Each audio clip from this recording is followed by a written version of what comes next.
Primeira carta de Paulo aos Coríntios, capítulo 1.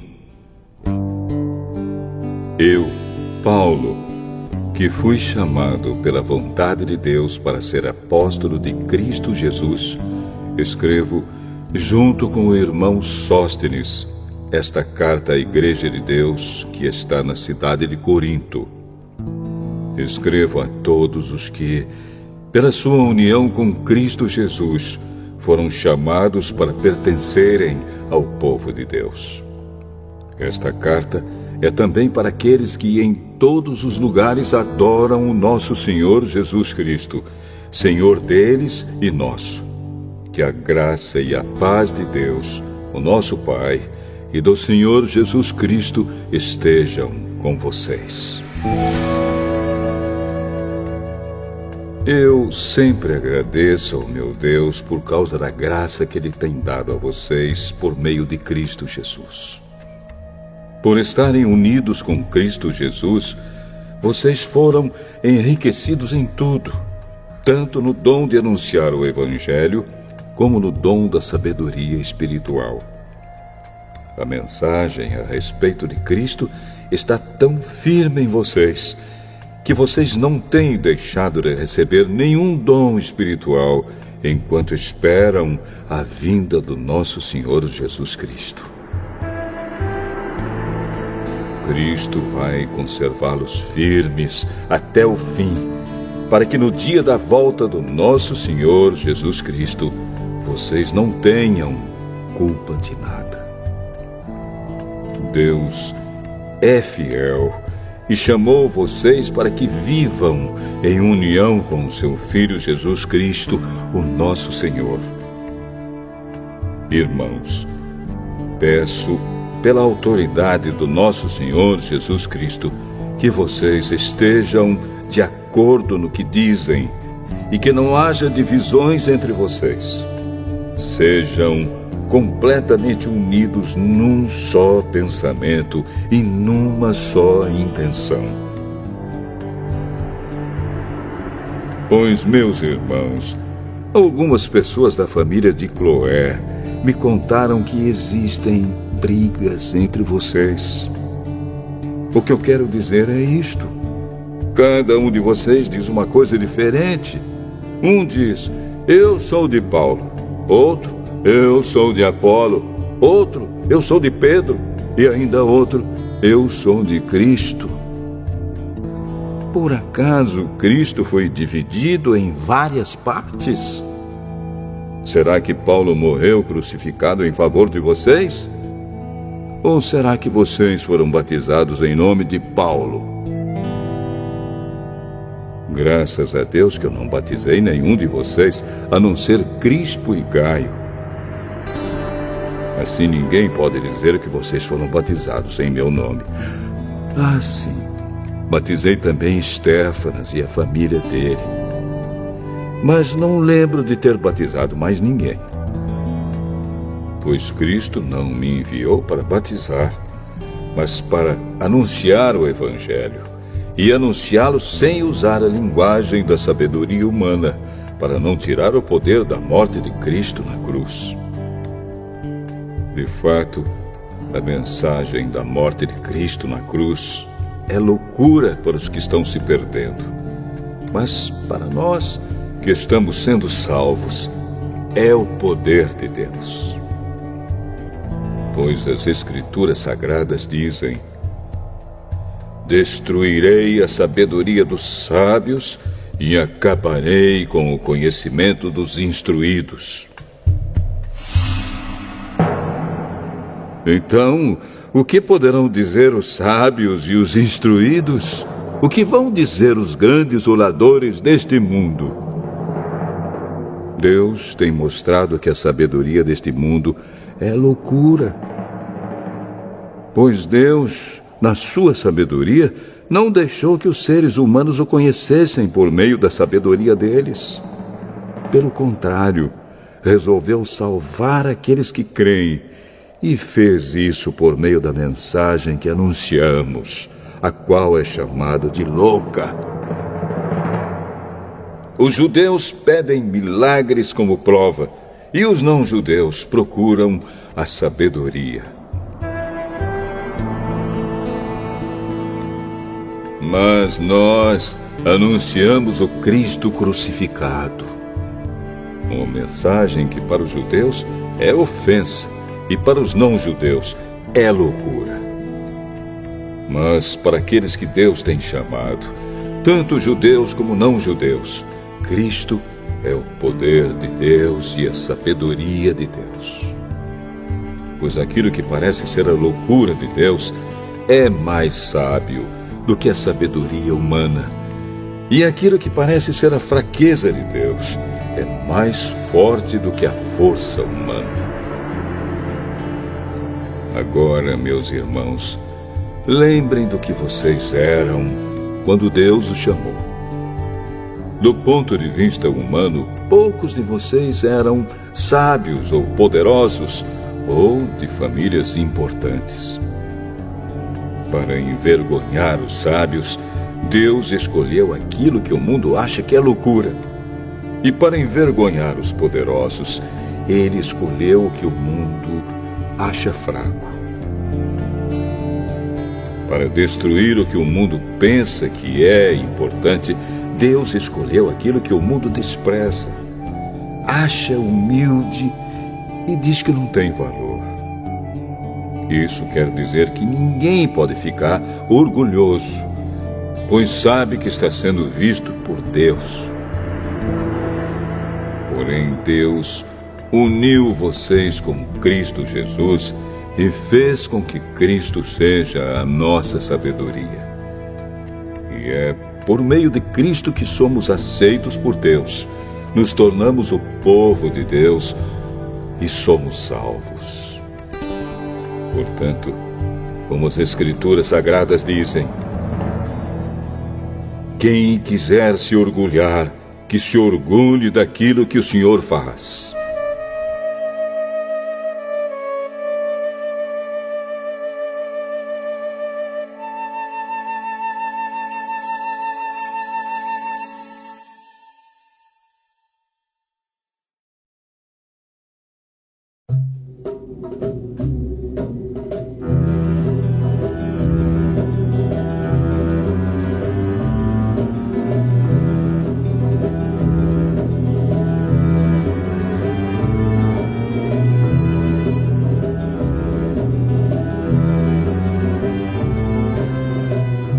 Primeira Carta aos Coríntios, capítulo 2.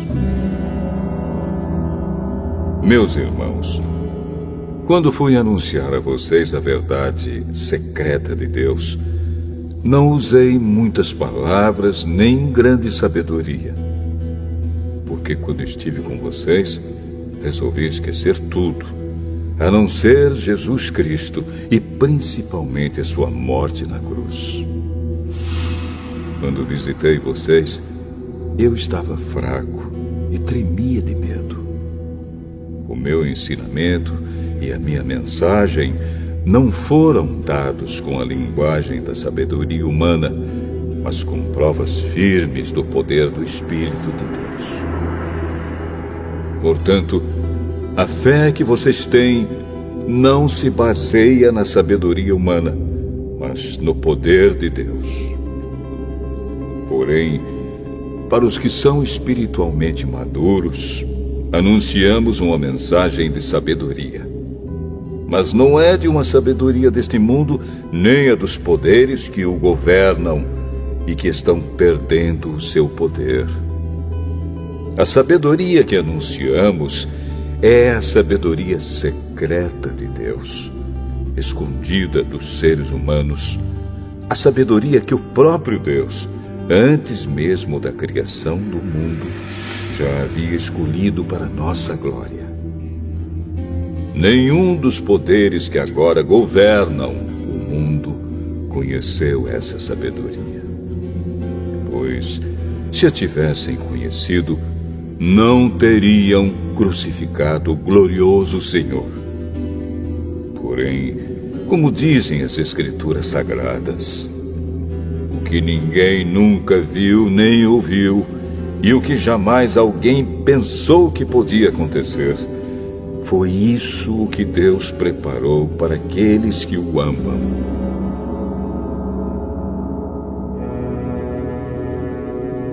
Mas foi a nós que Deus, por meio do Espírito, revelou o seu segredo.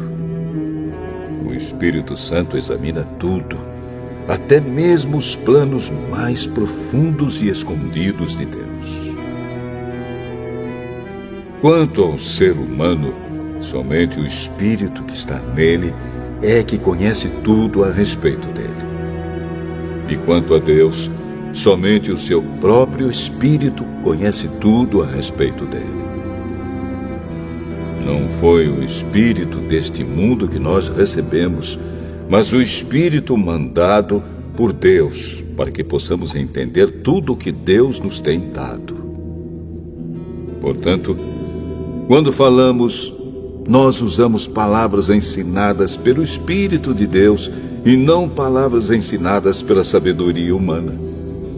Assim explicamos as verdades espirituais aos que são espirituais. Mas quem não tem o Espírito de Deus não pode receber os dons que vêm do Espírito e, de fato, nem mesmo pode entendê-los. Essas verdades são loucura para essa pessoa, porque o sentido delas só pode ser entendido de modo espiritual. A pessoa que tem o Espírito Santo pode julgar o valor de todas as coisas, porém ela mesma não pode ser julgada por ninguém. Como dizem as Escrituras Sagradas, quem pode conhecer a mente do Senhor? Quem é capaz de lhe dar conselhos?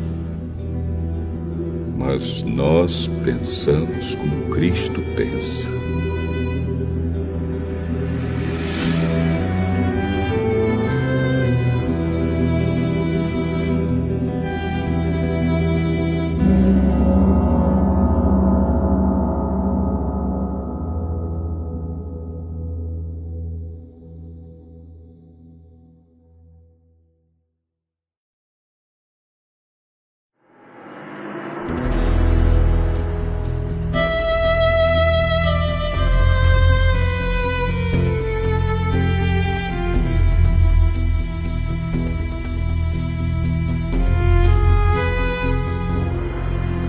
Primeira Carta aos Coríntios, capítulo 3. Na verdade, irmãos, eu não pude falar com vocês como costumo fazer com as pessoas que têm o Espírito de Deus. Tive de falar com vocês como se vocês fossem pessoas do mundo, como se fossem crianças na fé cristã. Tive de alimentá-los com leite e não com comida forte, pois vocês não estavam prontos para isso. E ainda não estão prontos, porque vivem como se fossem pessoas deste mundo. Quando existem ciumeiras e brigas entre vocês, será que isso não prova que vocês são pessoas deste mundo e fazem o que todos fazem? Quando alguém diz, eu sou de Paulo, e outro, eu sou de Apolo, será que assim não estão agindo como pessoas deste mundo? Afinal de contas, quem é Apolo? E quem é Paulo? Somos somente servidores de Deus, e foi por meio de nós que vocês creram no Senhor. Cada um de nós faz o trabalho que o Senhor lhe deu para fazer. Eu plantei, e Apolo regou a planta, mas foi Deus quem a fez crescer. De modo que não importa nem o que planta, nem o que rega, mas sim Deus, que dá o crescimento. Pois não existe diferença entre a pessoa que planta e a pessoa que rega. Deus dará a recompensa de acordo com o trabalho que cada um tiver feito. Porque nós somos companheiros de trabalho no serviço de Deus e vocês são o terreno no qual Deus faz o seu trabalho. Vocês são também o edifício de Deus. Usando o dom que Deus me deu, eu faço o trabalho de um construtor competente. Ponho o alicerce e outro constrói em cima dele. Porém, cada um deve construir com cuidado. Porque Deus já pôs Jesus Cristo como o único alicerce, e nenhum outro alicerce pode ser colocado. Alguns usam ouro ou prata ou pedras preciosas para construírem em cima do alicerce. E ainda outros usam madeira ou capim ou palha. O dia de Cristo vai mostrar claramente a qualidade do trabalho de cada um. Pois o fogo daquele dia mostrará o trabalho de cada pessoa. O fogo vai mostrar e provar a verdadeira qualidade do trabalho. Se aquilo que alguém construir em cima do alicerce resistir ao fogo, então o construtor receberá a recompensa. Mas se o trabalho de alguém for destruído pelo fogo, então esse construtor perderá a recompensa. Porém, ele mesmo será salvo, como se tivesse passado pelo fogo para se salvar. Certamente vocês sabem que são o templo de Deus e que o Espírito de Deus vive em vocês. Assim, se alguém destruir o templo de Deus, Deus destruirá essa pessoa. Pois o templo de Deus é santo e vocês são o seu templo. Que ninguém engane a si mesmo. Se algum de vocês pensa que é sábio conforme a sabedoria humana, então precisa se tornar louco para ser de fato sábio. Pois aquilo que este mundo acha que é sabedoria, Deus acha que é loucura. Como dizem as Escrituras Sagradas.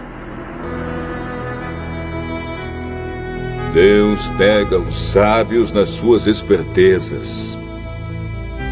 E também, o Senhor sabe que os pensamentos dos sábios não valem nada.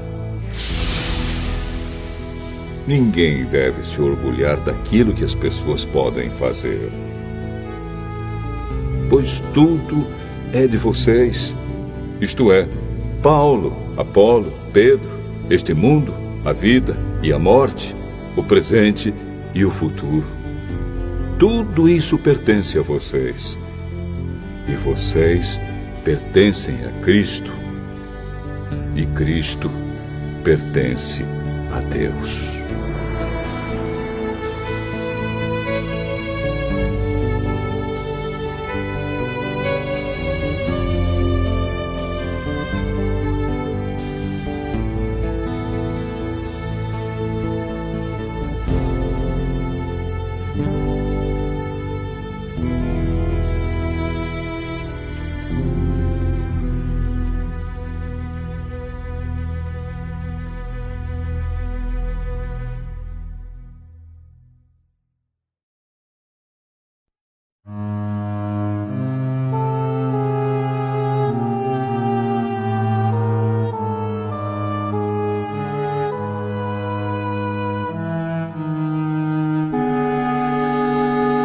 Primeira Carta aos Coríntios, capítulo 4.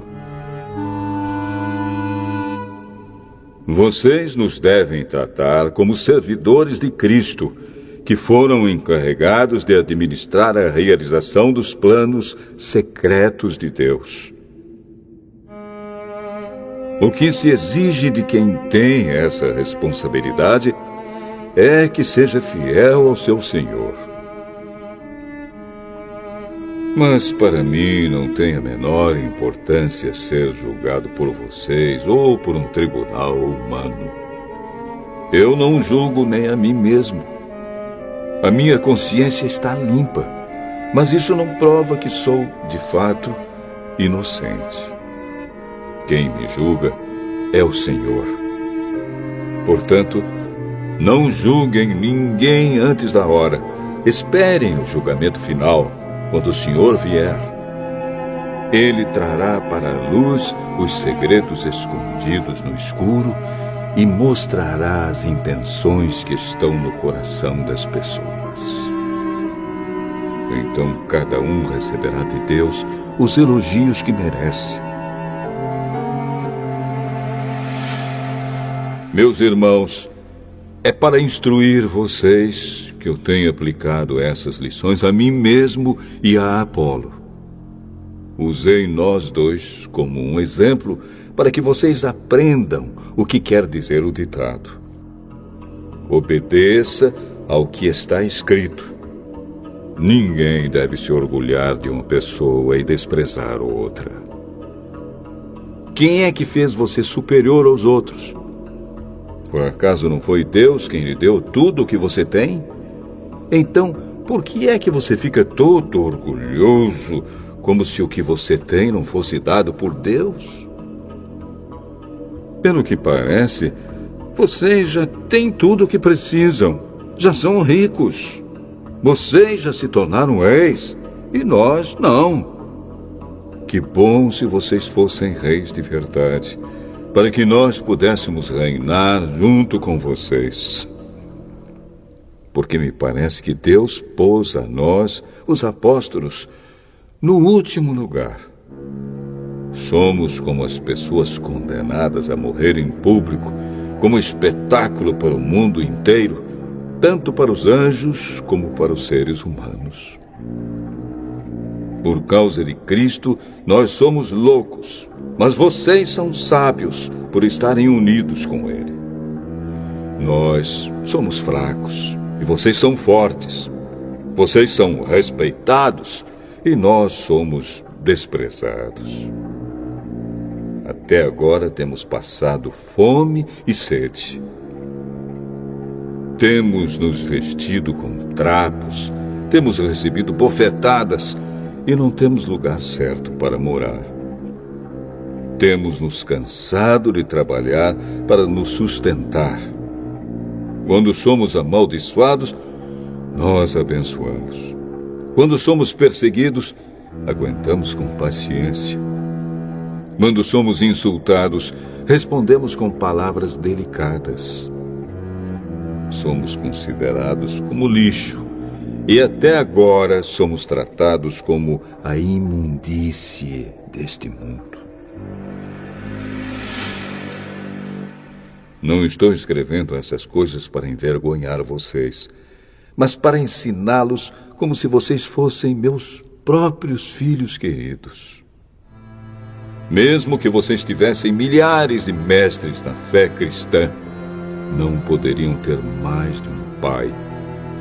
Pois, quando levei a vocês o Evangelho, eu me tornei o pai de vocês na vida que vivem em união com Cristo Jesus. Portanto, eu peço que sigam o meu exemplo. Por isso estou enviando para vocês Timóteo, que é meu querido e fiel filho no Senhor. Ele vai ajudá-los a lembrarem dos caminhos que sigo na nova vida que tenho em união com Cristo Jesus. Caminhos esses que ensino em todas as igrejas. Alguns de vocês ficaram orgulhosos, certos de que eu não iria visitá-los. Porém, se o Senhor quiser, eu vou visitá-los logo. Então vou saber o que esses orgulhosos são capazes de fazer e não somente o que eles são capazes de dizer. Pois o reino de Deus não é coisa de palavras, mas de poder. O que é que vocês preferem? Que eu vá até vocês com um chicote ou com o coração cheio de amor e bondade?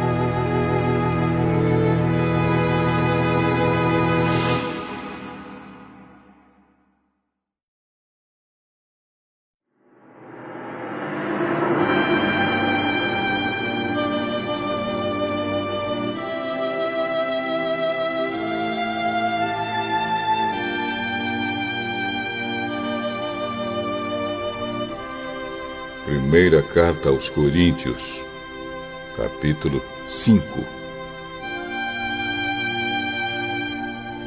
Agora estão dizendo que há entre vocês uma imoralidade sexual tão grande que nem mesmo os pagãos seriam capazes de praticar. Fiquei sabendo que certo homem está tendo relações com a própria madrasta. Como é que vocês podem estar tão orgulhosos? Pelo contrário, vocês deviam ficar muito tristes e expulsar do meio de vocês quem está fazendo uma coisa dessas. Quanto a mim, ainda que não esteja presente aí pessoalmente, estou com vocês em espírito. E agindo como se eu estivesse aí, já julguei, pela autoridade do nosso Senhor Jesus, o homem que está fazendo essa coisa horrível. Quando vocês se reunirem, estarei com vocês em espírito. Então, pelo poder do nosso Senhor Jesus, que estará presente conosco, entreguem esse homem a Satanás, para que o seu corpo seja destruído, mas o seu espírito seja salvo no dia do Senhor. Não está certo que vocês estejam orgulhosos. Vocês conhecem aquele ditado: um pouco de fermento fermenta toda a massa. Joguem fora o velho fermento do pecado para ficarem completamente puros. Aí vocês serão como massa nova e sem fermento, como vocês, de fato, já são. Porque a nossa festa da Páscoa está pronta, agora que Cristo, o nosso Cordeiro da Páscoa, já foi oferecido em sacrifício.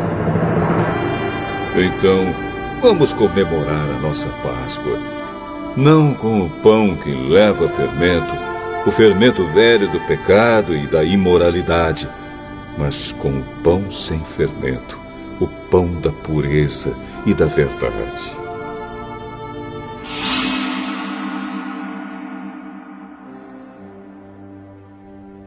Na outra carta que escrevi a vocês, eu recomendei que vocês não tivessem nada a ver com gente imoral. Eu não quis dizer que neste mundo vocês devem ficar separados dos pagãos que são imorais, avarentos, ladrões ou que adoram ídolos. Pois, para evitar essas pessoas, vocês teriam de sair deste mundo.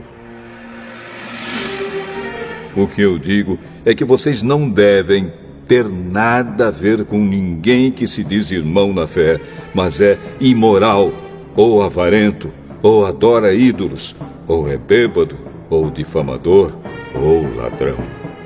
Com gente assim, vocês não devem nem comer uma refeição. Afinal de contas, eu não tenho direito de julgar os que não são cristãos. Deus os julgará. Mas será que vocês não devem julgar os seus irmãos na fé? Como dizem as Escrituras Sagradas: expulsem do meio de vocês esse homem imoral.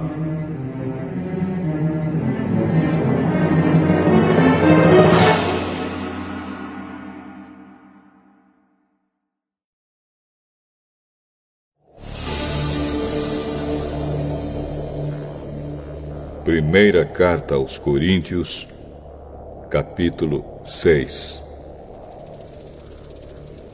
Quando algum de vocês tem uma queixa contra um irmão na fé, como se atreve a pedir justiça a juízes pagãos, em vez de pedir ao povo de Deus que resolva o caso?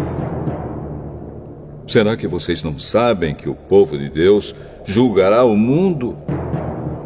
Então, se vocês vão julgar o mundo, será que não são capazes de julgar essas coisas pequenas? Por acaso vocês não sabem que nós julgaremos até mesmo os anjos? Muito mais, então, devemos julgar as coisas desta vida. Portanto, se surgir alguma questão dessas, será que vocês vão procurar pessoas que são desprezadas na igreja para julgarem esses casos? Que vergonha! Será que entre vocês não existe alguém com bastante sabedoria para resolver uma questão entre irmãos? É claro que existe. Mas o que acontece é que um irmão em Cristo leva ao tribunal a sua queixa contra outro irmão e deixa que juízes pagãos julguem o caso. Só o fato de existirem questões entre vocês já mostra que vocês estão falhando completamente. Não seria melhor aguentar a injustiça? Não seria melhor ficar com o prejuízo? Pelo contrário, vocês cometem injustiça e roubam e fazem isso tudo contra os seus próprios irmãos. Vocês sabem que os maus não terão parte no reino de Deus. Não se enganem, pois os imorais, os que adoram ídolos, os adúlteros, os homossexuais, os ladrões, os avarentos, os bêbados, os caluniadores e os assaltantes não terão parte no reino de Deus. Alguns de vocês eram assim, mas foram lavados do pecado, separados para pertencer a Deus e aceitos por Ele, por meio do Senhor Jesus Cristo e pelo Espírito do nosso Deus. Alguém vai dizer: eu posso fazer tudo o que quero. Pode sim, mas nem tudo é bom para você. Eu poderia dizer: posso fazer qualquer coisa, mas não vou deixar que nada me escravize. Outro vai dizer: o alimento existe para o estômago e o estômago existe para o alimento. Sim, mas Deus acabará com os dois. O nosso corpo não existe para praticar a imoralidade, mas para servir o Senhor. E o Senhor cuida do nosso corpo. Pelo seu poder, Deus ressuscitou o Senhor e também nos ressuscitará. Será que vocês não sabem que o corpo de vocês faz parte do corpo de Cristo? Será que eu vou pegar uma parte do corpo de Cristo e fazer com que ela seja parte do corpo de uma prostituta? É claro que não. Ou será que vocês não sabem que o homem que se une com uma prostituta se torna uma só pessoa com ela? As Escrituras Sagradas afirmam: os dois se tornam uma só pessoa. Porém, quem se une com o Senhor se torna espiritualmente uma só pessoa com Ele. Fujam da imoralidade sexual. Qualquer outro pecado que alguém comete não afeta o corpo, mas a pessoa que comete imoralidade sexual peca contra o seu próprio corpo. Será que vocês não sabem que o corpo de vocês é o templo do Espírito Santo que vive em vocês e lhes foi dado por Deus? Vocês não pertencem a vocês mesmos, mas a Deus, pois Ele os comprou e pagou o preço. Portanto, usem o seu corpo para a glória dele.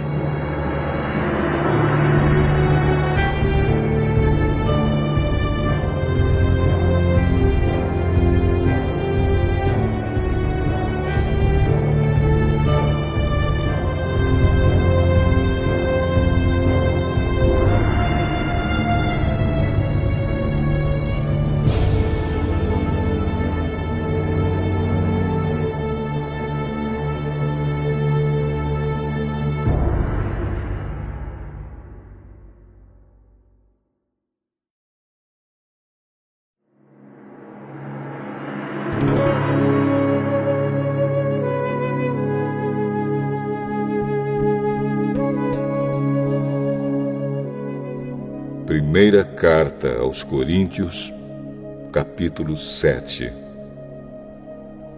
Agora vou tratar dos assuntos a respeito dos quais vocês me escreveram. Vocês dizem que o homem faz bem em não casar. Mas eu digo, já que existe tanta imoralidade sexual, cada homem deve ter a sua própria esposa e cada mulher o seu próprio marido. O homem deve cumprir o seu dever como marido, e a mulher também deve cumprir o seu dever como esposa. A esposa não manda no seu próprio corpo. Quem manda é o seu marido. Assim também o marido não manda no seu próprio corpo. Quem manda é a sua esposa. Que os dois não se neguem um ao outro, a não ser que concordem em não ter relações por algum tempo, a fim de se dedicar à oração. Mas depois devem voltar a ter relações, a fim de não caírem nas tentações de Satanás, por não poderem se dominar. Não digo isso como uma ordem, mas como uma sugestão. Realmente, eu gostaria que todos fossem como eu. Porém, cada um tem o dom que Deus lhe deu. Um tem este dom e outro aquele. Aos solteiros e às viúvas eu digo que seria melhor para eles ficarem sem casar, como eu. Mas, se vocês não podem dominar o desejo sexual, então casem, pois é melhor casar do que ficar queimando de desejo. Para os que já estão casados, tenho um mandamento que não é meu, mas do Senhor, que a mulher não se separe do seu marido. Porém, se ela se separar, que não case de novo, ou então que faça as pazes com o marido, e que o homem não se divorcie da sua esposa. Aos outros digo eu mesmo, e não o Senhor. Se um homem cristão é casado com uma mulher que não é cristã, e ela concorda em continuar vivendo com ele, que ele não se divorcie dela. E se uma mulher cristã é casada com um homem que não é cristão e ele concorda em continuar vivendo com ela, que ela não se divorcie dele. Pois Deus aceita o homem que não é cristão por ele estar unido com a sua esposa cristã, e aceita a mulher que não é cristã por ela estar unida com o seu marido cristão. Se não fosse assim, os filhos deles não pertenceriam a Deus. Mas, sendo assim, eles pertencem. Porém, se o marido não cristão ou a esposa não cristã quiser o divórcio, então que se divorcie. Nesses casos, o marido cristão ou a esposa cristã está livre para fazer como quiser, pois Deus chamou vocês para viverem em paz. Esposa cristã, como é que você pode ter certeza de que não vai salvar o seu marido? E você, marido cristão, como é que você pode ter certeza de que não vai salvar a sua esposa? Cada um deve continuar vivendo de acordo com o dom que o Senhor lhe deu e na condição em que se encontrava quando Deus o chamou. É essa a regra que eu ensino em todas as igrejas. Se um homem judeu que é circuncidado aceita o chamado de Deus, ele não deve tirar as marcas da circuncisão. E se um homem não judeu que não é circuncidado aceita o chamado de Deus, ele não deve circuncidar-se. Não faz diferença estar circuncidado ou não. O que importa é obedecer aos mandamentos de Deus. Cada um deve continuar como era quando aceitou o chamado de Deus. Você era escravo quando Deus o chamou? Não se preocupe com isso. Mas, se você pode se tornar livre, então aproveite a oportunidade. pois o escravo que foi chamado pelo Senhor é agora um homem livre que pertence ao Senhor. Assim também, o homem livre que foi chamado por Cristo é escravo de Cristo. Deus comprou vocês por um preço. Portanto, não se tornem escravos de seres humanos. Irmãos, cada um deve continuar na presença de Deus, assim como era quando Deus o chamou. Para os solteiros, eu não tenho nenhum mandamento do Senhor, porém dou a minha opinião como uma pessoa que, pela misericórdia do Senhor, merece confiança. Por causa dos tempos difíceis em que vivemos, eu penso que é melhor para o homem ficar como está. Você tem esposa? Então não procure se separar dela. Você é solteiro? Então não procure esposa. Porém, se você casar, não estará cometendo pecado. E se uma moça solteira casar, também não estará cometendo pecado. Mas eu gostaria de poupar vocês dos problemas de cada dia que terão na vida de casados. Irmãos, o que eu quero dizer é isto. Não nos resta muito tempo. E daqui em diante os casados devem viver como se não tivessem casado. Os que choram, como se não estivessem chorando. Os que estão rindo, como se não estivessem rindo. Os que compram, como se não fosse deles aquilo que compraram. Os que tratam das coisas deste mundo, como se não estivessem ocupados com elas. Pois este mundo, como está agora, não vai durar muito. Eu quero livrá-los de preocupações. Um solteiro se interessa pelas coisas do Senhor porque quer agradá-lo. Mas o homem casado se interessa pelas coisas deste mundo porque quer agradar a sua esposa e por isso é puxado por duas direções diferentes.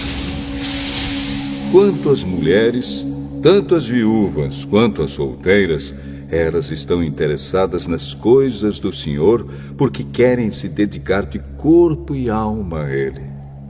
Mas a mulher casada se interessa pelas coisas deste mundo porque quer agradar o marido.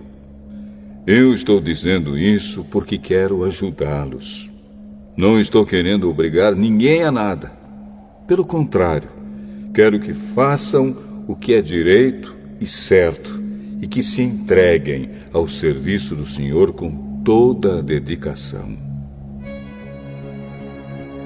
Aos que ficaram noivos, mas resolveram não casar mais, eu digo o seguinte: se o rapaz sente que assim não está agindo certo com a sua noiva e acha que a sua paixão por ela ainda é muito forte e que devem casar, então que casem. Não existe pecado nisso. Mas se, pelo contrário, o rapaz não se sente na obrigação de casar, se está mesmo resolvido a ficar solteiro e se é capaz de dominar a sua vontade e já resolveu o que deve fazer, então faz bem em não casar com a moça. Assim, quem casa faz bem, mas quem não casa faz melhor ainda. A mulher não está livre enquanto seu marido estiver vivo. Caso o marido morra, ela fica livre para casar com quem quiser, contanto que case com um cristão. Porém, ela será mais feliz se ficar como está. Essa é a minha opinião. E eu acho que também tenho o Espírito de Deus.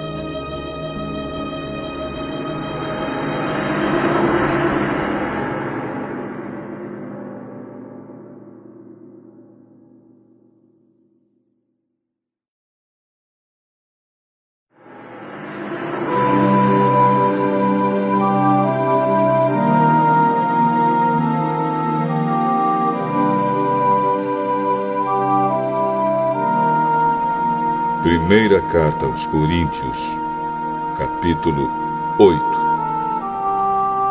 Agora vou tratar do problema dos alimentos oferecidos aos ídolos. Na verdade, como se diz, todos nós temos conhecimento. Porém, esse tipo de conhecimento enche a pessoa de orgulho, mas o amor nos faz progredir na fé.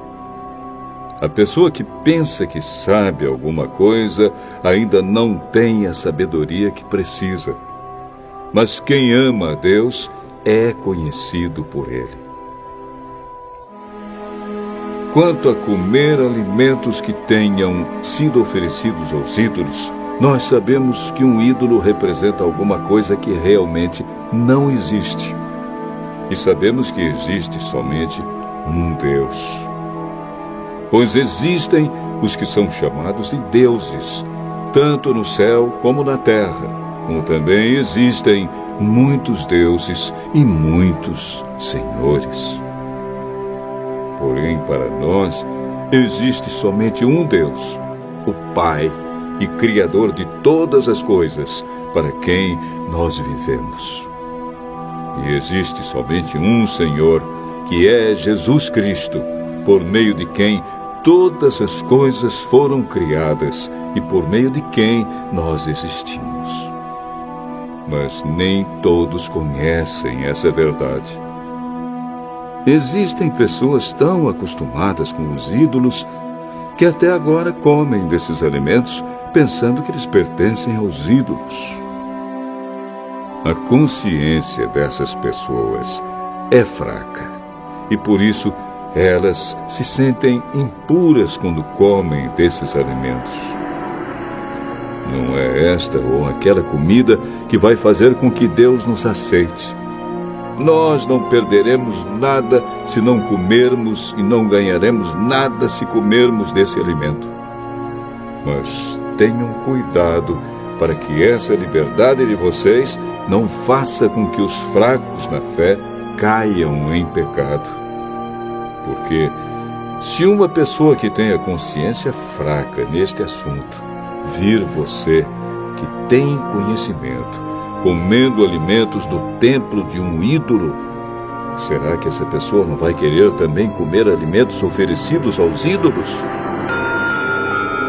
Assim, este cristão fraco, este seu irmão por quem Cristo morreu, vai se perder por causa do conhecimento que você tem. Desse modo, pecando contra o seu irmão e ferindo a consciência dele, você estará pecando contra Cristo. Portanto, se o alimento faz com que o meu irmão peque, nunca mais vou comer carne a fim de que eu não seja a causa do pecado dele.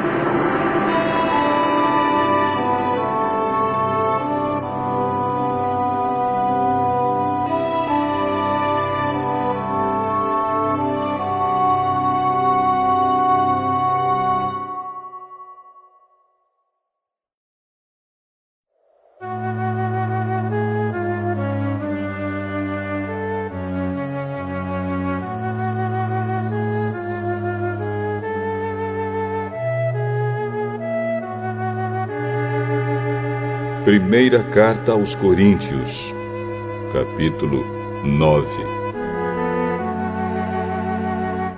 Será que eu não sou um homem livre? Por acaso não sou um apóstolo? Será que eu não vi Jesus, o nosso Senhor?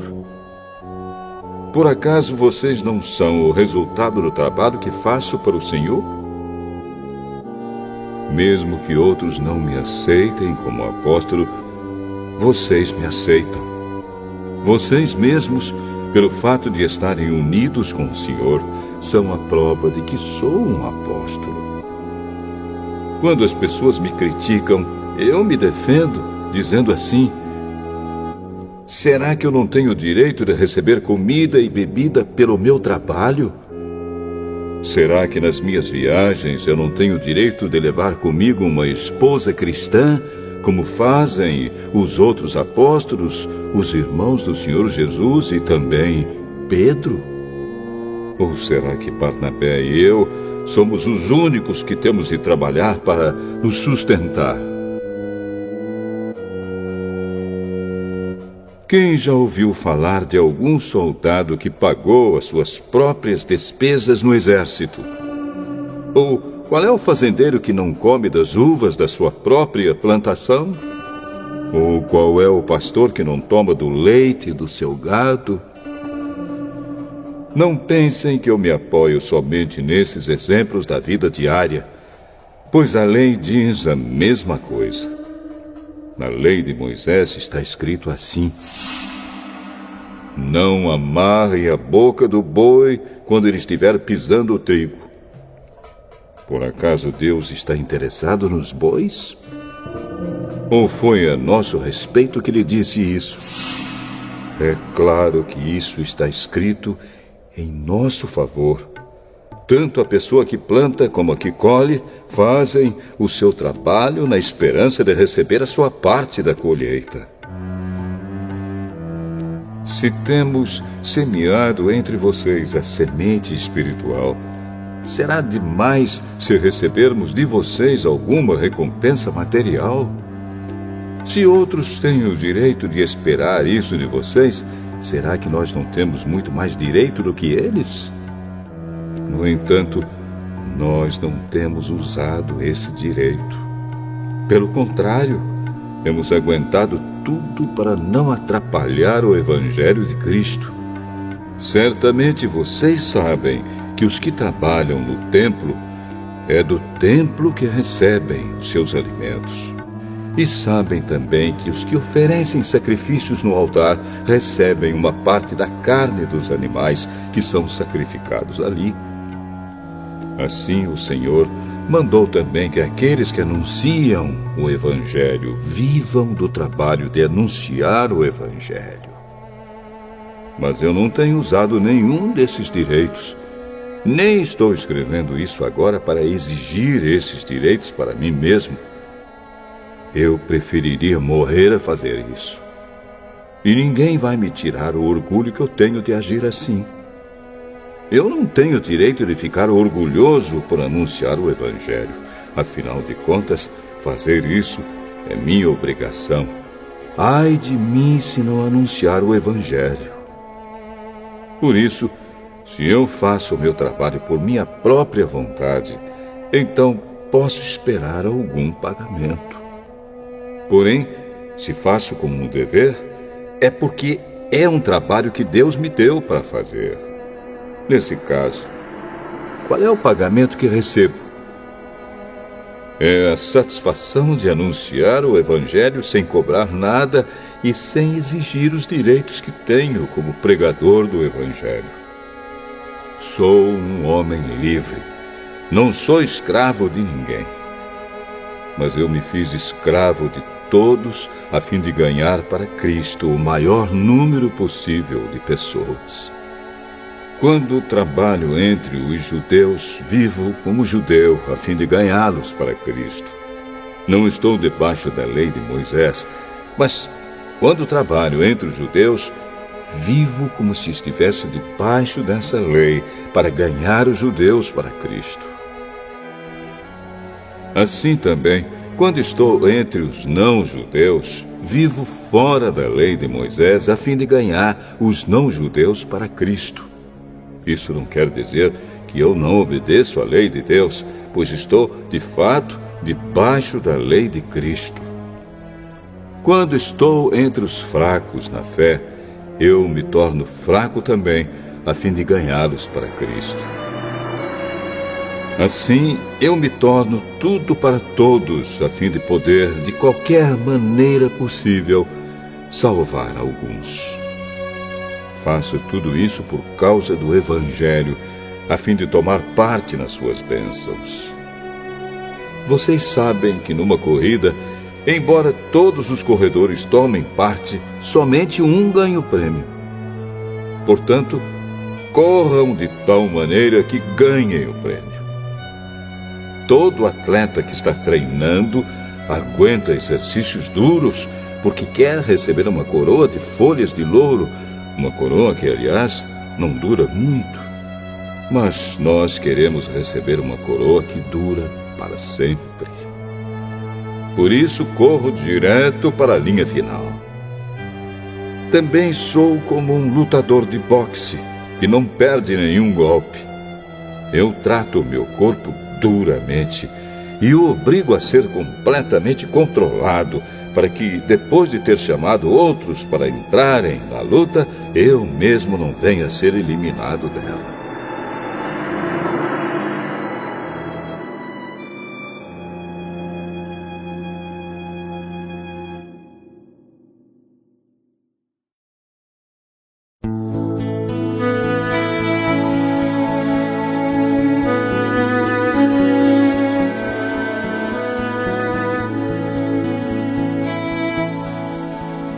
Primeira carta aos Coríntios, capítulo 10.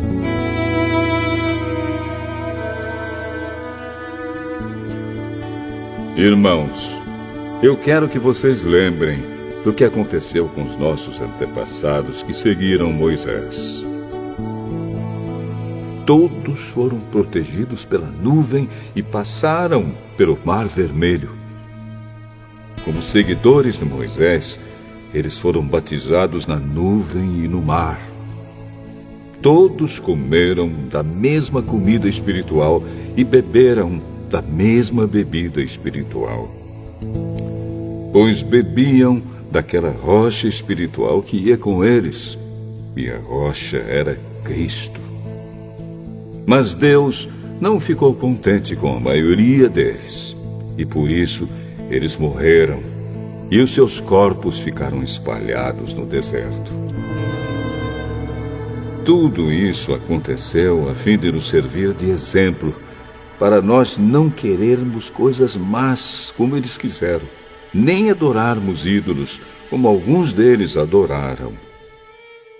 Como dizem as Escrituras Sagradas, o povo sentou-se para comer e beber e se levantou para se divertir. Não devemos cometer imoralidade sexual, como alguns deles fizeram.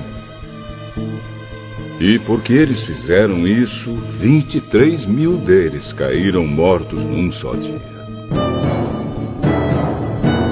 Não devemos pôr à prova a paciência de Cristo, como alguns deles fizeram, e por isso foram mortos pelas cobras. Vocês não devem se queixar, como fizeram alguns deles, e por isso foram destruídos pelo anjo da morte. Tudo isso aconteceu com os nossos antepassados, a fim de servir de exemplo para os outros. E aquelas coisas foram escritas a fim de servirem de aviso para nós, pois estamos vivendo no fim dos tempos. Portanto, aquele que pensa que está de pé, é melhor ter cuidado para não cair. As tentações que vocês têm de enfrentar são as mesmas que os outros enfrentam, mas Deus cumpre a sua promessa e não deixará que vocês sofram tentações que vocês não têm forças para suportar. Quando uma tentação vier, Deus dará forças a vocês para suportá-la, e assim vocês poderão sair dela. Por isso, meus queridos amigos, fujam da adoração de ídolos. Eu falo com vocês como com pessoas que têm capacidade para entender o que estou afirmando. Julguem vocês mesmos o que eu estou dizendo. Pensem no cálice pelo qual damos graças a Deus na ceia do Senhor. Será que quando bebemos desse cálice, não estamos tomando parte no sangue de Cristo? E quando partimos e comemos o pão, não estamos tomando parte no corpo de Cristo? Mesmo sendo muitos, todos comemos do mesmo pão, que é um só, e por isso somos um só corpo. Pensem no povo de Israel. Aqueles que comem as coisas oferecidas em sacrifícios tomam parte juntos no sacrifício que é oferecido a Deus no altar. O que é que eu quero dizer com isso? Que o ídolo ou o alimento que é oferecido a ele tem algum valor? É claro que não. O que estou dizendo é que aquilo que é sacrificado nos altares pagãos é oferecido aos demônios e não a Deus. E eu não quero que vocês tomem parte nas coisas dos demônios. Vocês não podem beber do cálice do Senhor e também do cálice dos demônios. Vocês não podem comer na mesa do Senhor e também na mesa dos demônios. Ou será que queremos provocar o Senhor, fazendo com que ele fique com ciúmes? Por acaso vocês pensam que somos mais fortes do que ele? Alguns dizem assim: podemos fazer tudo o que queremos. Sim, mas nem tudo é bom. Podemos fazer tudo o que queremos, mas nem tudo é útil. Ninguém deve buscar os seus próprios interesses, e sim os interesses dos outros. Vocês podem comer de tudo que se vende no açougue, sem terem nenhuma dúvida de consciência. Pois, como dizem as Escrituras Sagradas, a terra e tudo o que nela existe pertencem ao Senhor. Se alguém que não é cristão convidá-los para comer e vocês resolverem ir, comam o que for posto na frente de vocês e não façam perguntas por motivo de consciência. Mas, se alguém disser a vocês: esta comida foi oferecida aos ídolos, neste caso, não comam, por causa daquele que disse isso e também por motivo de consciência. Não estou falando da sua própria consciência, mas da consciência do outro. Mas alguém pode perguntar: por que é que a minha liberdade deve ser diminuída pela consciência dos outros? Se eu agradeço a Deus o alimento que como, por que é que sou criticado, se já o agradeci a Deus? Portanto, quando vocês comem, ou bebem, ou fazem qualquer outra coisa, façam tudo para a glória de Deus. Vivam de tal maneira que não prejudiquem os judeus, nem os não-judeus, nem a Igreja de Deus. Façam como eu. Procuro agradar a todos em tudo o que faço, não pensando no meu próprio bem, mas no bem de todos, a fim de que eles possam ser salvos.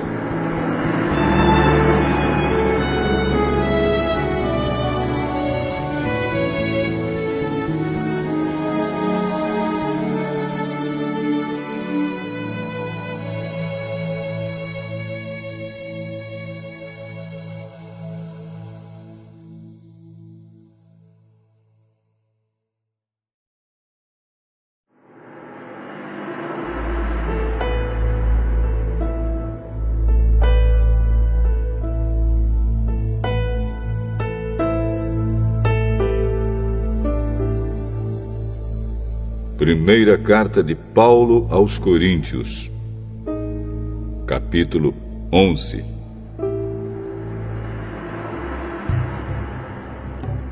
Sigam o meu exemplo como eu sigo o exemplo de Cristo. Eu os elogio porque vocês sempre lembram de mim e seguem as instruções que eu passei para vocês.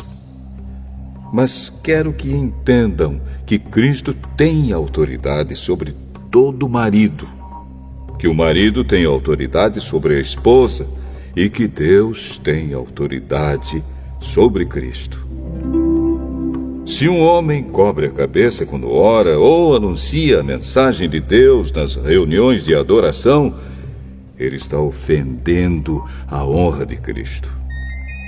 E se uma mulher não cobre a cabeça quando ora ou anuncia a mensagem de Deus nas reuniões de adoração, ela está ofendendo a honra do seu marido.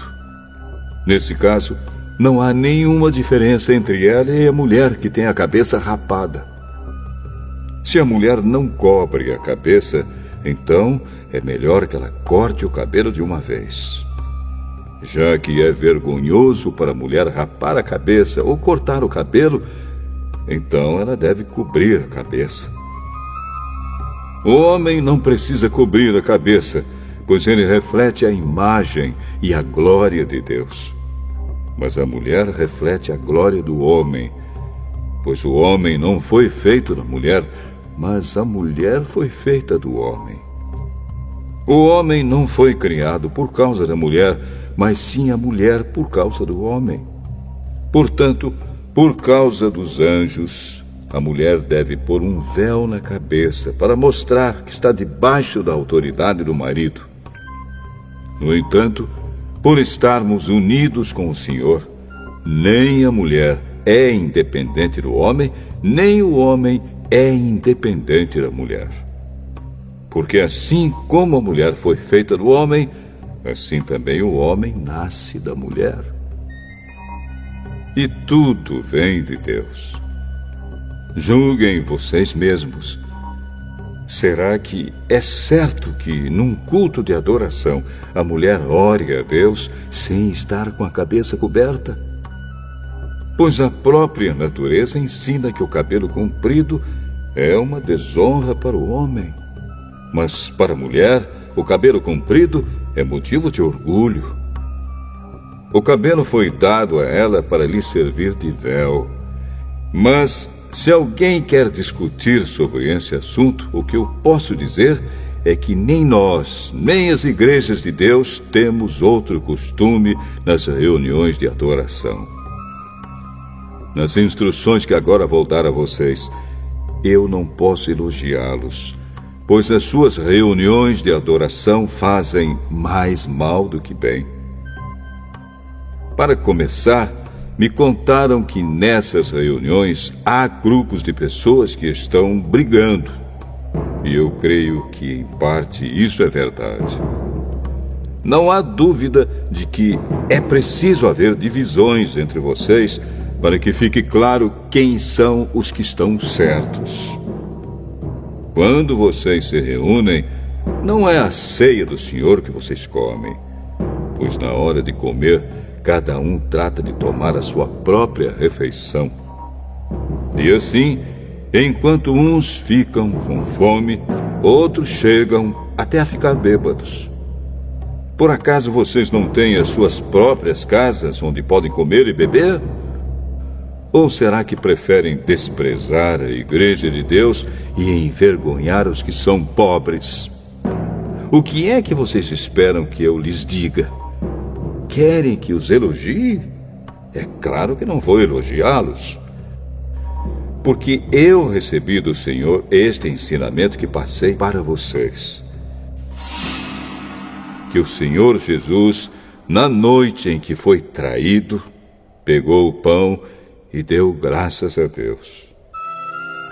Depois partiu o pão e disse: Isto é o meu corpo, que é entregue em favor de vocês.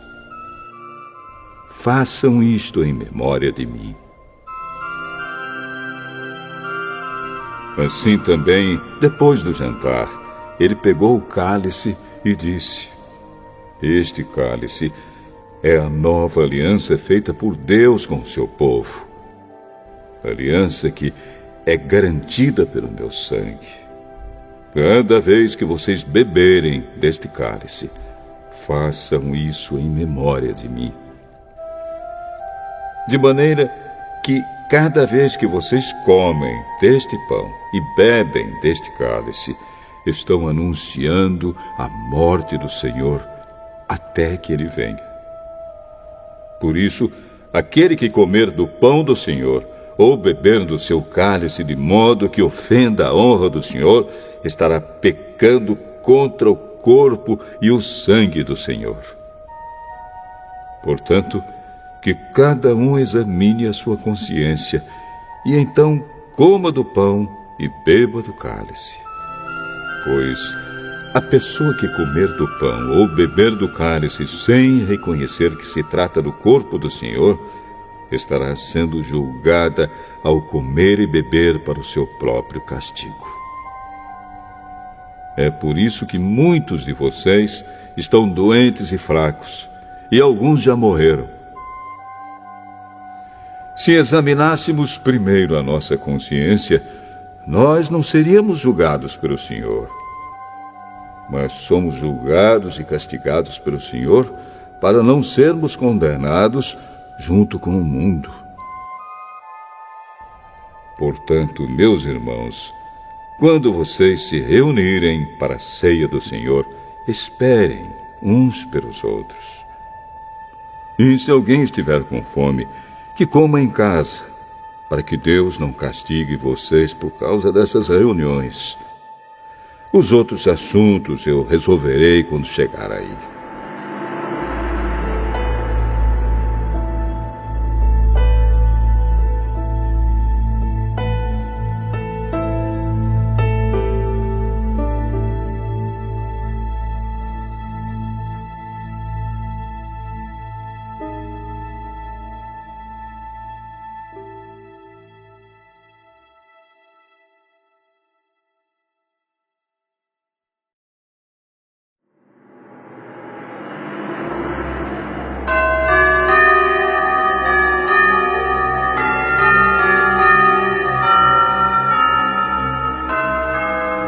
Primeira carta de Paulo aos Coríntios,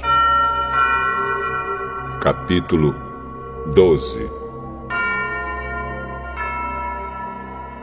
Meus irmãos, quero que vocês saibam a verdade a respeito dos dons que o Espírito Santo dá.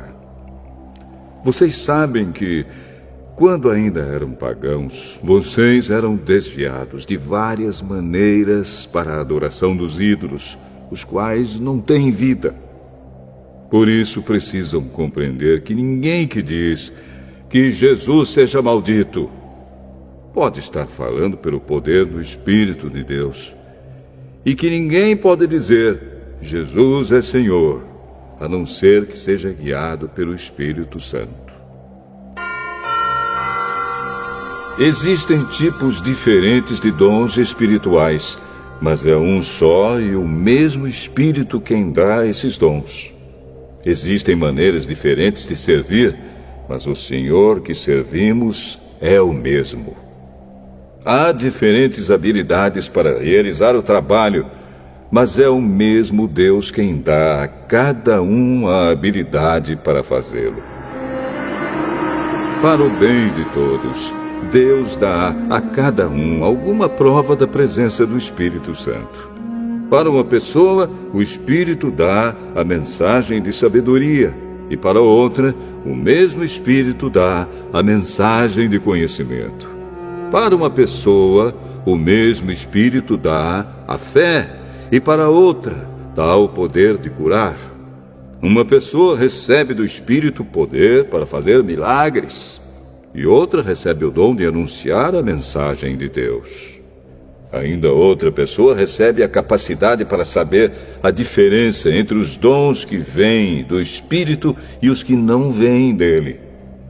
Para uma pessoa, o Espírito dá a capacidade de falar em línguas estranhas, e para outra, ele dá a capacidade de interpretar o que essas línguas querem dizer. Porém, é um só e o mesmo Espírito quem faz tudo isso. Ele dá um tom diferente para cada pessoa, conforme ele quer. Cristo é como um corpo, o qual tem muitas partes. E todas as partes, mesmo sendo muitas, formam um só corpo. Assim também, todos nós, judeus e não judeus, escravos e livres, fomos batizados pelo mesmo Espírito para formar um só corpo. E a todos nós foi dado de beber do mesmo Espírito. Pois o corpo não é feito de uma só parte, mas de muitas. Se o pé disser, já que não sou mão, não sou do corpo, nem por isso deixa de ser do corpo. Se o ouvido disser, Já que não sou olho, não sou do corpo. Nem por isso deixe de ser do corpo. Se o corpo todo fosse olho, como poderíamos ouvir? E se o corpo todo fosse ouvido, como poderíamos cheirar? Assim Deus colocou cada parte diferente do corpo conforme Ele quis. Se o corpo todo fosse uma parte só, não existiria corpo. De fato, existem muitas partes, mas um só corpo.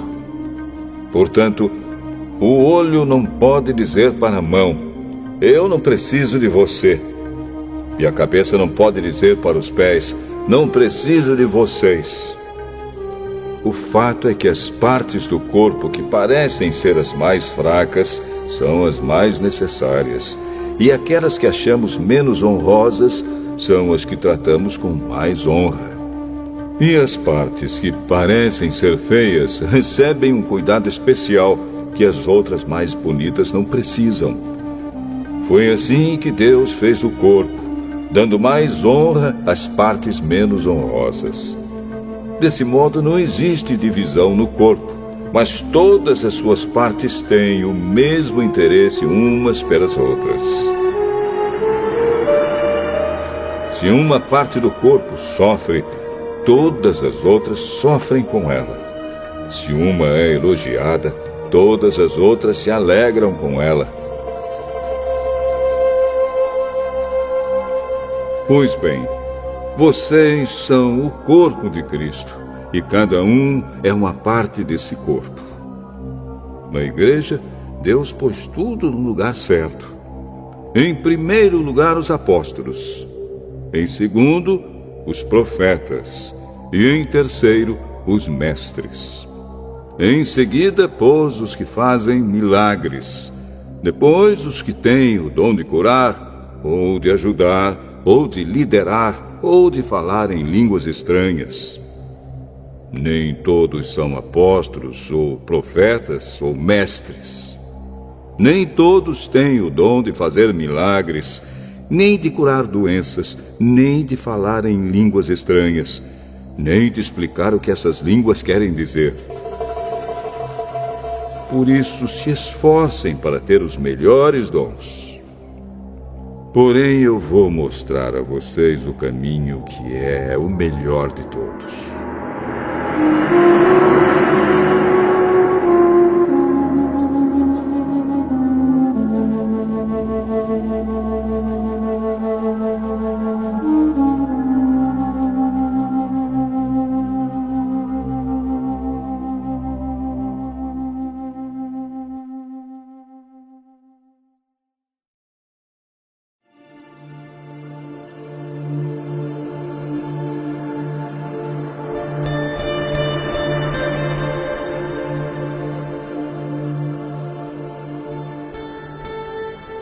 Primeira carta de Paulo aos Coríntios, capítulo 13. Eu poderia falar todas as línguas que são faladas na terra e até no céu, mas se não tivesse amor, as minhas palavras seriam como o som de um gongo ou como o barulho de um sino. Poderia ter o dom de anunciar mensagens de Deus, ter todo o conhecimento, entender todos os segredos e ter tanta fé que até poderia tirar as montanhas do seu lugar. Mas, se não tivesse amor, eu não seria nada. Poderia dar tudo o que tenho e até mesmo entregar o meu corpo para ser queimado. Mas se eu não tivesse amor, isso não me adiantaria nada. Quem ama é paciente e bondoso.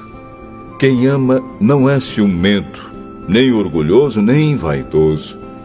Quem ama não é grosseiro, nem egoísta, não fica irritado, nem guarda mágoas. Quem ama não fica alegre quando alguém faz uma coisa errada, mas se alegra quando alguém faz o que é certo. Quem ama nunca desiste, porém suporta tudo com fé, esperança e paciência. O amor é eterno. Existem mensagens espirituais, porém elas durarão pouco. Existe o dom de falar em línguas estranhas, mas acabará logo. Existe o conhecimento, mas também terminará. Pois os nossos dons de conhecimento e as nossas mensagens espirituais são imperfeitos. Mas, quando vier o que é perfeito, então o que é imperfeito desaparecerá. Quando eu era criança, falava como criança, sentia como criança e pensava como criança. Agora que sou adulto, parei de agir como criança.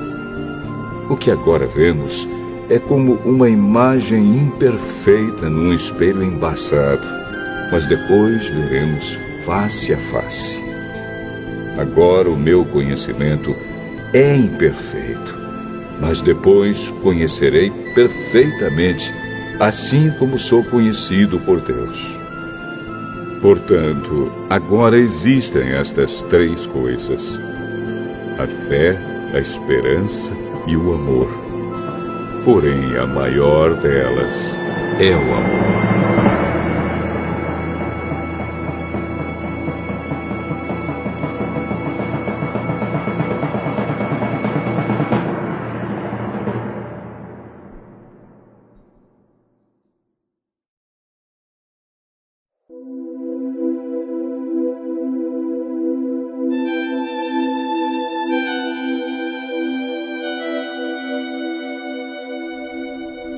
Primeira carta de Paulo aos Coríntios, capítulo 14. Portanto, esforcem-se para ter amor. Procurem também ter dons espirituais, especialmente o de anunciar a mensagem de Deus.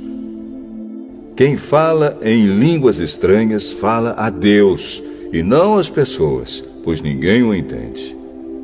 Pelo poder do Espírito Santo, ele diz verdades secretas. Porém, quem anuncia a mensagem de Deus fala para as pessoas, ajudando-as e dando-lhes coragem e consolo. Quem fala em línguas estranhas ajuda somente a si mesmo. Mas quem anuncia a mensagem de Deus ajuda a igreja toda. Eu gostaria que vocês todos falassem em línguas estranhas, mas gostaria ainda mais que tivessem o dom de anunciar a mensagem de Deus. Porque quem anuncia a mensagem de Deus tem mais valor do que quem fala em línguas estranhas, a não ser que esteja ali alguém que possa interpretar o que está sendo dito, para que toda a igreja seja ajudada espiritualmente. Por isso, irmãos, quando eu os visitar, que proveito vocês terão se eu lhes falar em línguas estranhas?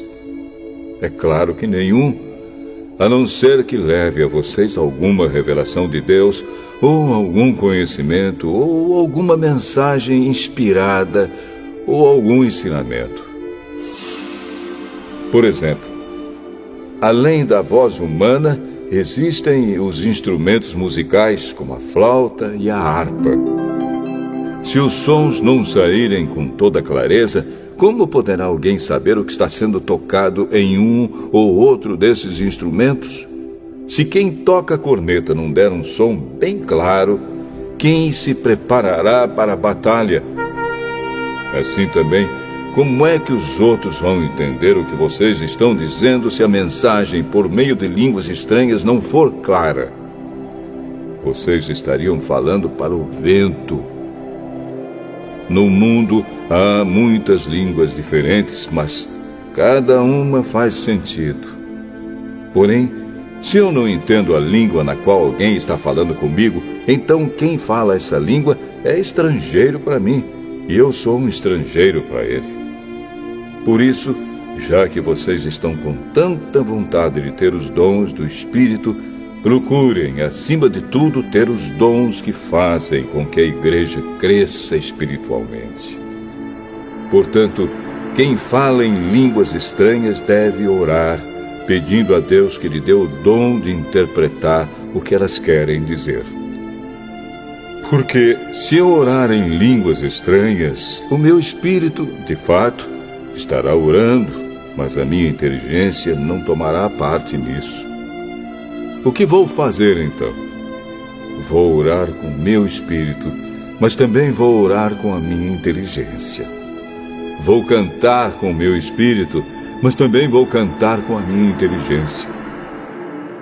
Se você dá graças a Deus em línguas estranhas, como é que uma pessoa simples que estiver na reunião poderá dizer amém à oração de agradecimento que você fez? Ela não vai conseguir entender nada do que você está dizendo. Mesmo que a sua oração seja muito boa, essa pessoa não receberá nenhuma ajuda. Eu agradeço a Deus porque falo em línguas estranhas muito mais do que vocês.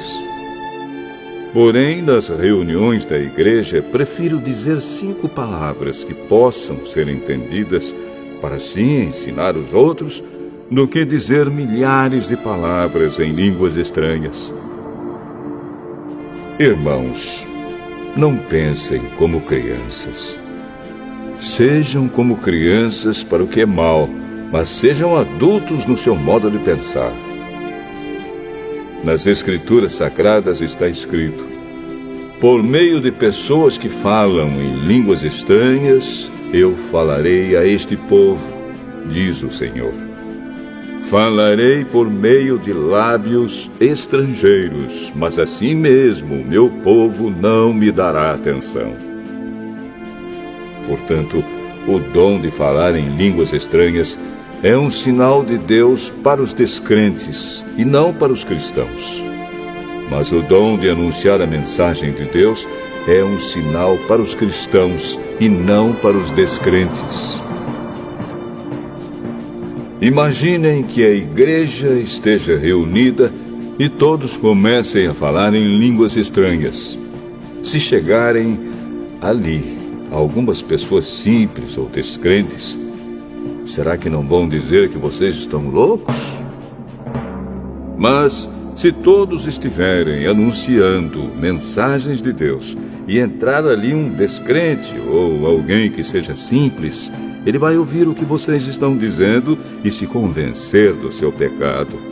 E ele será julgado pelo que ouvir. Os seus pensamentos secretos serão revelados. E ele vai se ajoelhar e adorar a Deus, dizendo: Deus está mesmo no meio de vocês. Portanto, meus irmãos, o que é que deve ser feito? Quando vocês se reúnem na igreja, um irmão tem um hino para cantar, outro, alguma coisa para ensinar, outro, uma revelação de Deus, outro, uma mensagem em línguas estranhas, e ainda outro, a interpretação dessa mensagem. Que tudo seja feito para o crescimento espiritual da igreja. Se algum de vocês falar em línguas estranhas, então que apenas 2 ou 3 falem, um depois do outro, e que alguém interprete o que está sendo dito. Mas, se não houver ninguém que possa interpretar, então fiquem calados e falem somente consigo mesmos e com Deus. No caso de 2 ou 3 receberem a mensagem de Deus, estes devem falar, e os outros que pensem bem no que eles estão dizendo. Se uma outra pessoa que estiver ali sentada receber a mensagem de Deus, quem estiver falando deve se calar. Vocês todos podem anunciar a mensagem de Deus, um de cada vez, para que todos aprendam e fiquem animados. Quem fala deve controlar o dom de anunciar a mensagem de Deus, pois Deus não quer que nós vivamos em desordem, e sim em paz. Como em todas as igrejas do povo de Deus, as mulheres devem ficar caladas nas reuniões de adoração. Elas não têm permissão para falar. Como diz a lei, elas não devem ter cargos de direção. Se quiserem saber alguma coisa, que perguntem em casa ao marido. É vergonhoso que uma mulher fale nas reuniões da igreja. Por acaso a mensagem de Deus veio de vocês? Ou será que veio somente para vocês? Se alguém pensa que é mensageiro de Deus ou que tem algum dom espiritual, deve saber que o que estou escrevendo é mandamento do Senhor. Mas se alguém não der atenção a isso, que ninguém dê atenção a essa pessoa.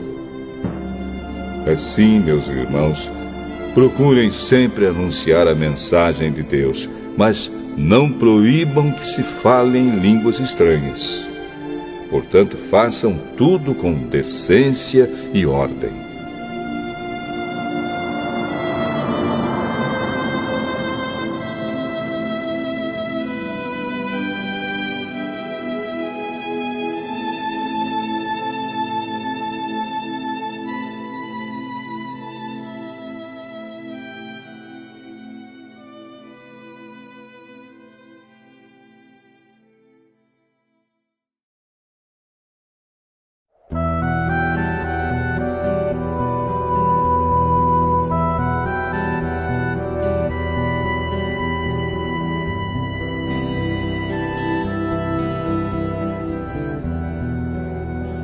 Primeira carta de Paulo aos Coríntios, capítulo 15. Agora, irmãos, quero que lembrem do evangelho que eu anunciei a vocês, no qual vocês aceitaram e no qual continuam firmes. A mensagem que anunciei a vocês é o evangelho, por meio do qual vocês são salvos, se continuarem firmes nele. A não ser que não tenha adiantado nada vocês crerem nele. Eu passei para vocês o ensinamento que recebi e que é da mais alta importância. Cristo morreu pelos nossos pecados, como está escrito nas Escrituras Sagradas. Ele foi sepultado e no terceiro dia foi ressuscitado, como está escrito nas Escrituras, e apareceu a Pedro e depois aos 12 apóstolos. Depois apareceu de uma só vez a mais de 500 seguidores, dos quais a maior parte ainda vive, mas alguns já morreram. Em seguida apareceu a Tiago, e mais tarde a todos os apóstolos. Por último, depois de todos, ele apareceu também a mim, como para alguém nascido fora de tempo. De fato, eu sou o menos importante dos apóstolos e até nem mereço ser chamado de apóstolo, pois persegui a igreja de Deus. Mas, pela graça de Deus, sou o que sou. E a graça que Ele me deu não ficou sem resultados. Pelo contrário, eu tenho trabalhado muito mais do que todos os outros apóstolos. No entanto, não sou eu quem tem feito isso, e sim a graça de Deus que está comigo. Assim, não importa se a mensagem foi entregue por mim ou se foi entregue por eles. O importante é que foi isso que todos nós anunciamos, e foi nisso que vocês creram. Se a nossa mensagem é que Cristo foi ressuscitado, como é que alguns de vocês dizem que os mortos não vão ressuscitar? Se não existe a ressurreição de mortos, então quer dizer que Cristo não foi ressuscitado. E se Cristo não foi ressuscitado, nós não temos nada para anunciar, e vocês não têm nada para crer. E mais ainda, nesse caso estaríamos mentindo contra Deus, porque afirmamos que Ele ressuscitou Cristo. Mas, se é verdade que os mortos não são ressuscitados, então Deus não ressuscitou Cristo. Porque, se os mortos não são ressuscitados, Cristo também não foi ressuscitado. E se Cristo não foi ressuscitado, a fé que vocês têm é uma ilusão e vocês continuam perdidos nos seus pecados. Se Cristo não ressuscitou, os que morreram crendo nele estão perdidos. Se a nossa esperança em Cristo só vale para esta vida, nós somos as pessoas mais infelizes deste mundo. Mas a verdade é que Cristo foi ressuscitado. E isso é a garantia de que os que estão mortos também serão ressuscitados. Porque assim como por meio de um homem veio a morte, assim também por meio de um homem veio a ressurreição. Assim como, por estarem unidos com Adão, todos morrem, assim também, por estarem unidos com Cristo, todos ressuscitarão. Porém, cada um será ressuscitado na sua vez. Cristo, o primeiro de todos, depois os que são de Cristo, quando ele vier. E então virá o fim. Cristo destruirá todos os governos espirituais, todas as autoridades e poderes, e entregará o reino a Deus, o Pai. Pois Cristo tem de reinar até que Deus faça com que ele domine todos os inimigos. O último inimigo que será destruído é a morte. As Escrituras Sagradas dizem: Deus pôs todas as coisas debaixo do domínio dele.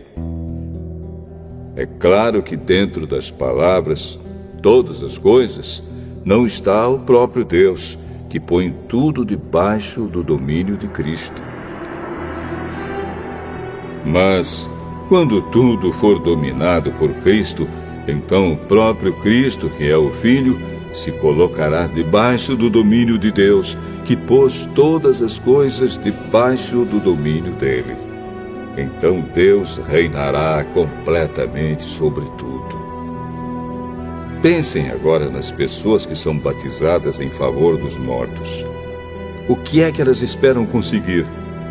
Se os mortos não são ressuscitados, por que é que essas pessoas se batizam em favor deles?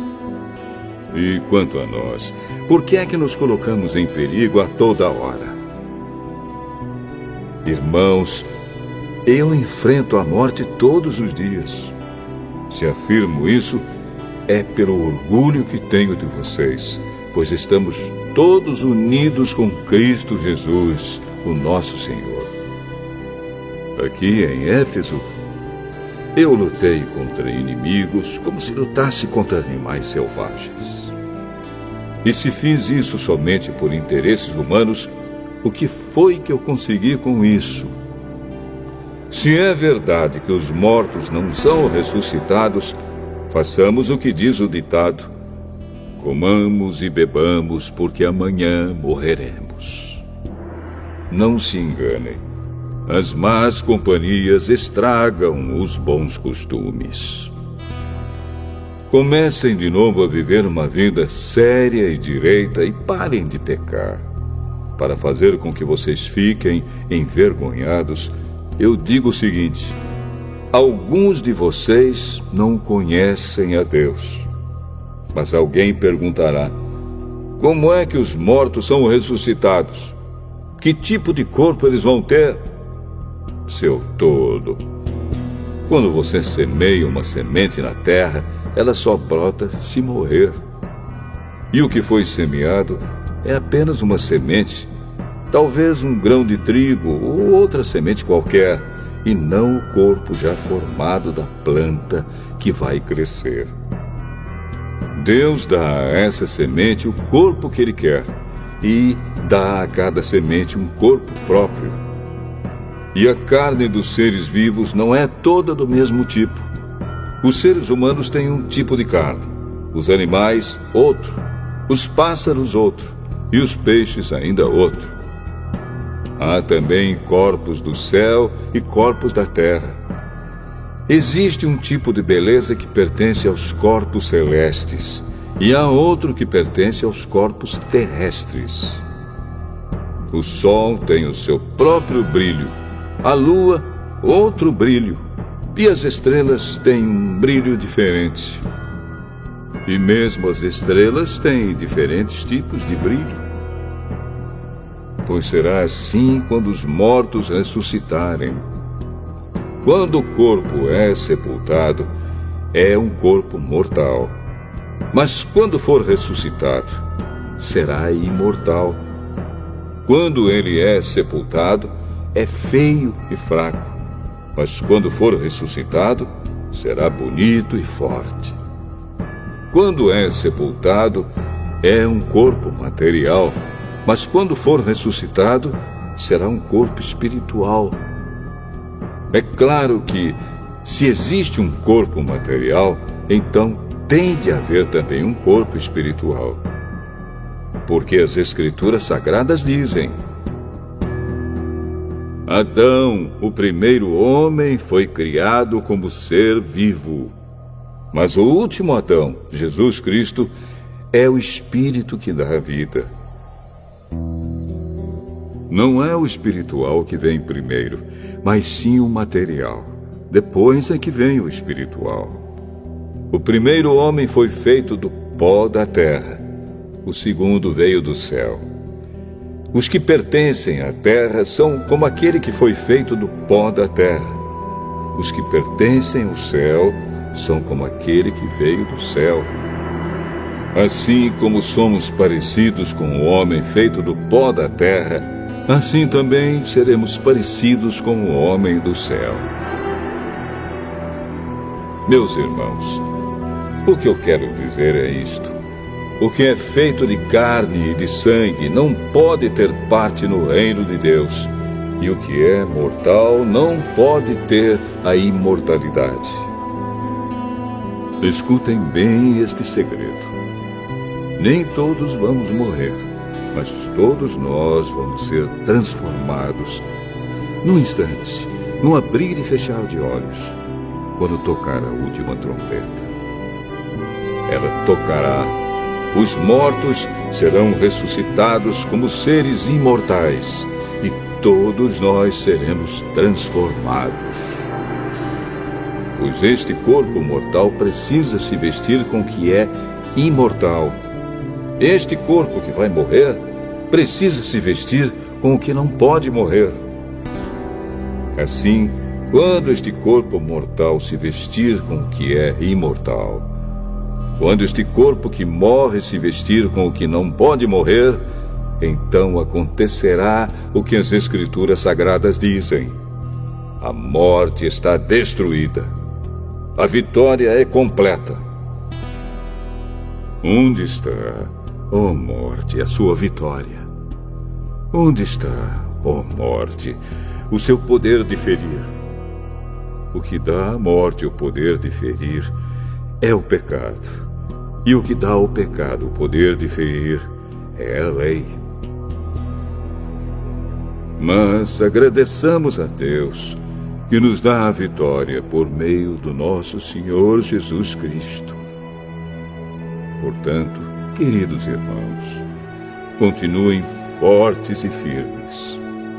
Continuem ocupados no trabalho do Senhor, pois vocês sabem que todo o seu esforço nesse trabalho sempre traz proveito.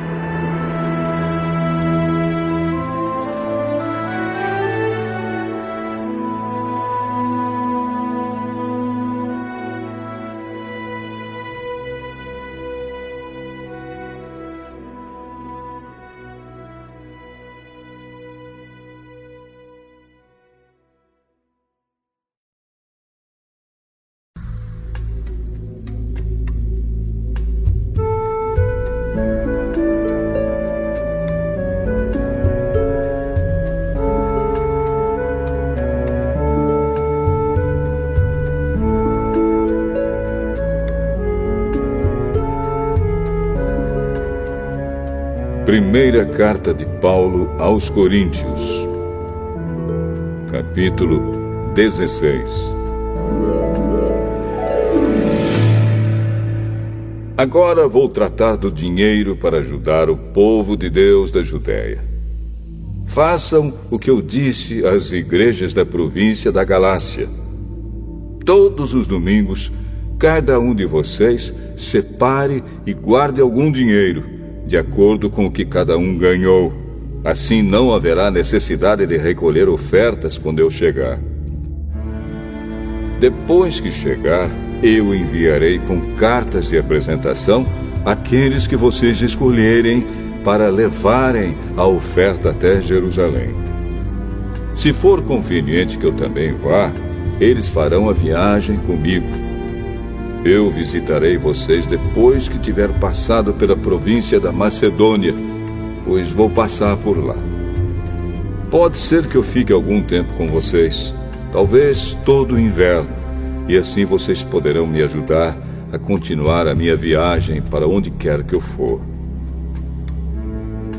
Pois eu não quero ver vocês apenas de passagem. Se o Senhor permitir, espero ficar bastante tempo com vocês. Resolvi ficar aqui em Éfeso até o dia de Pentecostes, pois encontrei aqui ótimas oportunidades para um grande e proveitoso trabalho, embora muita gente esteja contra mim. Se Timóteo chegar aí, façam tudo para que ele se sinta bem entre vocês, pois assim como eu, ele também está trabalhando para o Senhor. Não deixem que ninguém o despreze. Pelo contrário, vocês devem ajudá-lo a continuar a sua viagem em paz, a fim de que ele volte para cá, pois estou esperando que ele volte junto com os outros irmãos. Quanto ao irmão Apolo, tenho recomendado muitas vezes que vá visitar vocês com os outros irmãos, mas ele acha que não deve ir agora. Ele irá na primeira oportunidade. Estejam alertas, fiquem firmes na fé, sejam corajosos, sejam fortes. Que tudo o que vocês fizerem seja feito com amor. Vocês conhecem Estéfanas e a família dele. Vocês sabem que eles foram os primeiros cristãos convertidos na província da Acaia e que eles têm se dedicado ao serviço do povo de Deus. Peço a vocês, meus irmãos, que sigam a orientação deles e dos outros que os ajudam e trabalham com eles. Eu estou alegre com a vinda de Estéfanas, de Fortunato e de Acaico, pois eles fizeram o que vocês, por estarem ausentes, não podiam fazer. Eles me animaram muito e sei que animaram vocês também. Gente como essa merece elogios. As igrejas da província da Ásia mandam saudações. Áquila e a sua esposa Priscila e a igreja que se reúne na casa deles mandam saudações cristãs a vocês. Todos os irmãos daqui mandam saudações. Cumprimentem uns aos outros com um beijo de irmão. Escrevo isto com a minha própria mão. Quem não ama o Senhor, que seja amaldiçoado. Maranatá. Vem, nosso Senhor. Que a graça do nosso Senhor Jesus esteja com vocês. E que o meu amor esteja com todos vocês, pois estamos unidos com Cristo Jesus.